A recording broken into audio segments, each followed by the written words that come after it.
Your great-great-grandfather existed. He had a name and a face. You don't know what it was, and he lived an entire life, second for second, as real as yours. He was afraid of something. He loved somebody. He had mornings he thought he wouldn't survive, and evenings he'd have stopped if he could. All of it actually happened about 100 years ago to somebody directly responsible for the fact that you exist, and it isn't your fault. Ask anyone around you and you'll get the same answer. Almost nobody reaches further back than grandparents, sometimes a great-grandparent in an unlabeled photograph. Past that, there's nothing, and that person wasn't far away. About a century separates you. He walked the same streets, breathed the same air, maybe lived in the city you live in now. He had 8 siblings or none at all. He died of something we'd treat today with a pill. All of it is recoverable from paperwork, but there's nobody left who remembers it. 4 generations and a person vanishes as completely as if he'd never been.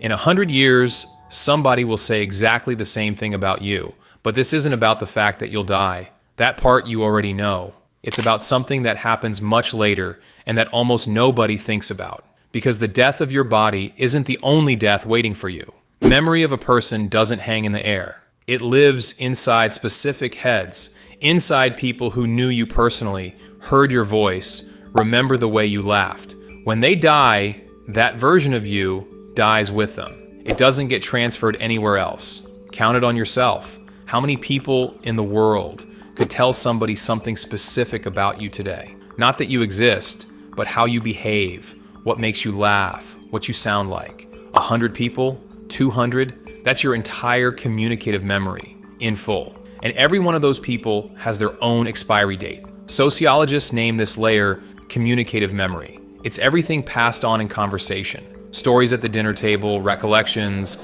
a sentence dropped in passing. This memory needs no archives and no monuments. It needs living people who feel like talking about you. And it has a very specific lifespan. Around 3 or 4 generations, 80, maybe 100 years from your death. That's how long a living story about a person holds before it evaporates. Not because anyone wants to erase you, simply because the people who could talk about you run out. Nobody plans this. Your grandchildren will talk about you because they knew you.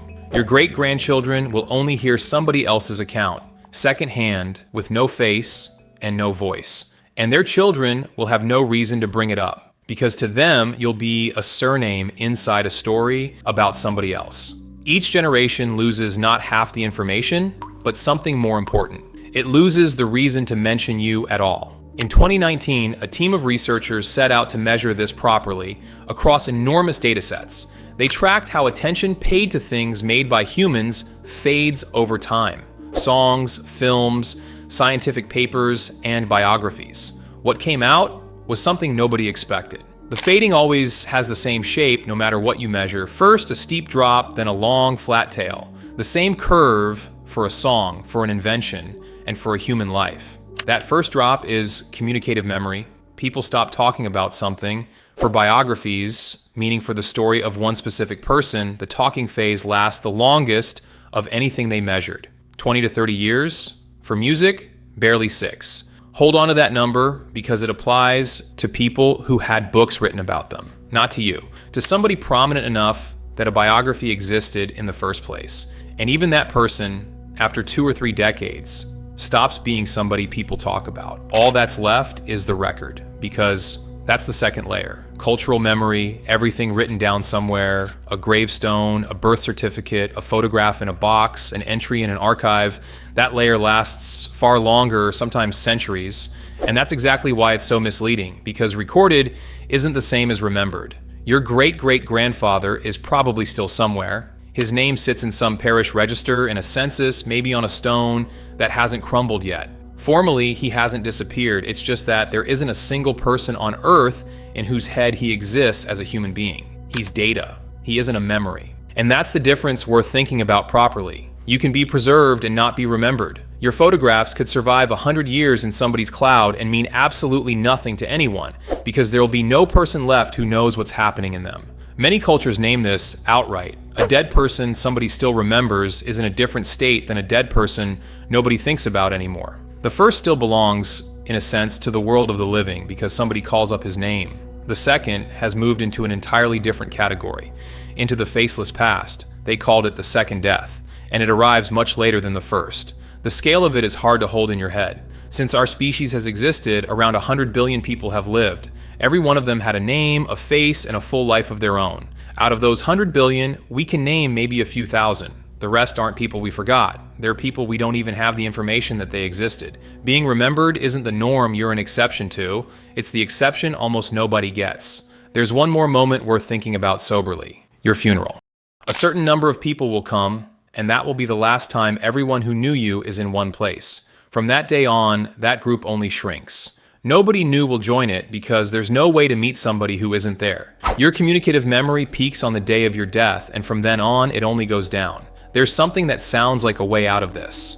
Surely everything is recorded now. Thousands of photographs, videos, messages, your entire history sitting on servers. Our generation is documented like no generation before it. Maybe that saves us. It won't, and for a reason that's worse than it might seem. Because the problem was never a lack of records. Your great-great-grandfather was recorded too, just more modestly. The problem is the lack of a person who wants to look at that record. A photograph without a caption is an unknown face. A voice recording nobody recognizes is noise. An archive without a living witness isn't memory, it's storage. On top of that, a digital record is far more fragile than you think. A paper photograph sits in a box, and after 100 years, it's still a photograph. Your photographs sit on the server of a company that has to keep existing, in a format that has to stay readable, on an account somebody has to keep paying for. It only takes one of those to break. Nobody will inherit your passwords. Nobody will spend decades paying for storage for the photographs of a person they never knew. Open your phone and find the pictures from 10 years ago. You'll see people whose names you no longer remember. It hasn't been a century, it's been a decade. That's exactly the same process, only sped up. And this is the one piece of it you can watch with your own eyes. So one question remains, and it's the most unsettling of all. If memory of a person has an ending, what does that ending look like? One day, on some ordinary date, somebody will say your name for the last time. Maybe in a conversation about something else entirely. Maybe over an old photograph. Maybe because something reminded them of the face you used to make. And that will be the last time. There will be no sign. That person won't feel they're doing anything important. They won't remember the day. They'll put the photo down, finish the sentence, go and make some tea.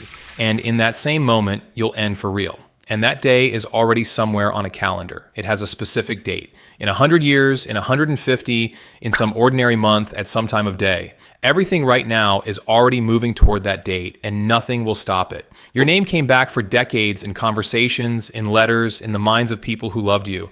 And then one ordinary Tuesday, and never again. You won't die in a hospital. You'll die in somebody's kitchen decades later in the middle of a sentence about something else, and you won't know when it was. Neither will they. But there's something in this that can't be turned to the worse, and I'd like you to hear it all the way through. Right now, you are that person for somebody else. You carry in your head the face of somebody who's gone. And it isn't the grand memories, it's the small things nobody ever wrote down. You remember the way your grandmother held a cup. You remember how somebody walked into a room, how they laughed when something really went right for them. You remember a sentence somebody said to you 20 years ago without knowing you'd keep it. Those things exist nowhere else.